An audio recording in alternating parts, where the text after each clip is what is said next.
Hey friends, today we'll discuss loan and lease statement and payroll statement. In our last video we talked about frequency distribution and your regression analysis, and with this we'll complete the second subject, that is your computer applications in business. Okay, here is the question. This you can see: complete the table for first year of the loan and lease statement. Write down the formula in the appropriate cells. Like we did in our last two questions, we have to write down the formula in the appropriate cells. Okay, see, the cells are here. You can see the question marks like you have seen in the last two videos also. We have to write the formula in these question mark cells: 1 2 3 4 5 6. Okay, so there are 5 columns: A B C D E and 7 rows: 1 2 3 4 5 6 7. Okay, you must have studied about this loan and your rate of interest, effective rate of interest in your maths. Okay, so we are given the loan amount, that is 1,20,000. Rate of interest is given 12% per annum and time is given 3 years 36 months. Okay. So whenever you will solve this question, what you need to do is first you need to draw this whole format. After drawing this whole format, you will write down all these things: A B C D E, loan amount and all this. You need to make sure that when you'll write time, so in this cell, when you'll draw this format in the solution, so you'll write time, so you just need to write here 3. You will not write YEARS, years, you just write 3.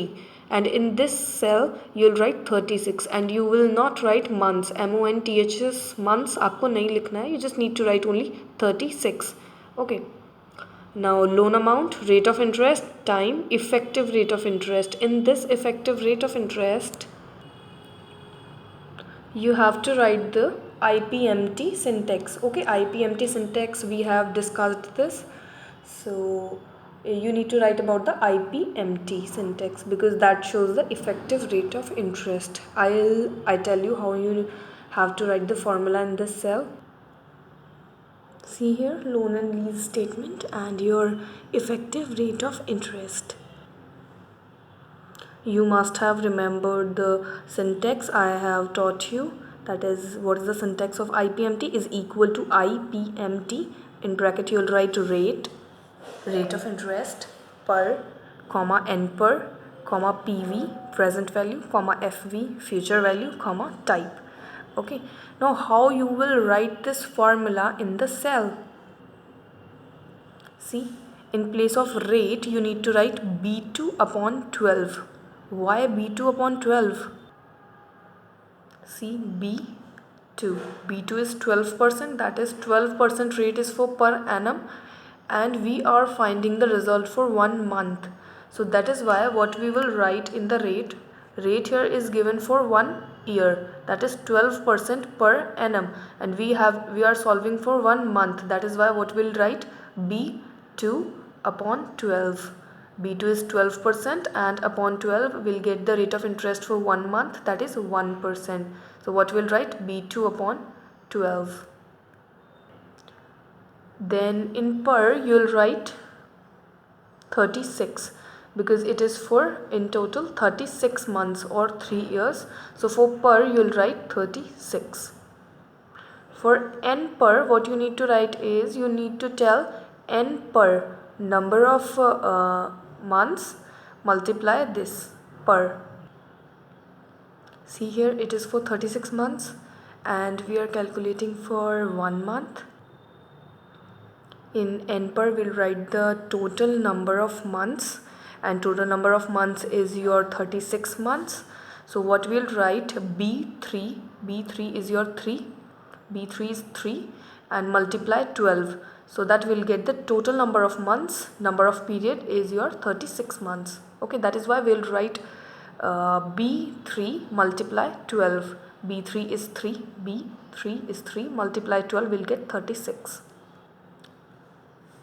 See, B3 multiply, you will write this star sign, then 12. After that, the present value, you need to write the present value. In that column you need to put the minus sign, minus b1. Why b1? I'll tell you why b1, because the value is written in the b1 column, b1 cell. Okay, so that is why we have written here b1, and you have to put this negative sign also with this. See, b1, the loan amount, the present value 1,20,000, b1. That is why we have written b1, and we'll put the negative sign also with that. Then your FV and type, I have told you these are optional. Whether you want to write it or not, it depends on you. So FV we have omitted. For type, it shows at the beginning or in the end of the month. So whatever you need to write, you can choose it by yourself. So we have written here just 0, and we have omitted FV. You can even omit this 0 also. It depends on you. Okay, so we have written here 0. So with this we have come to know that what we need to write in the cell where the question mark is given in the effective rate of interest. Then your installment here, 5th.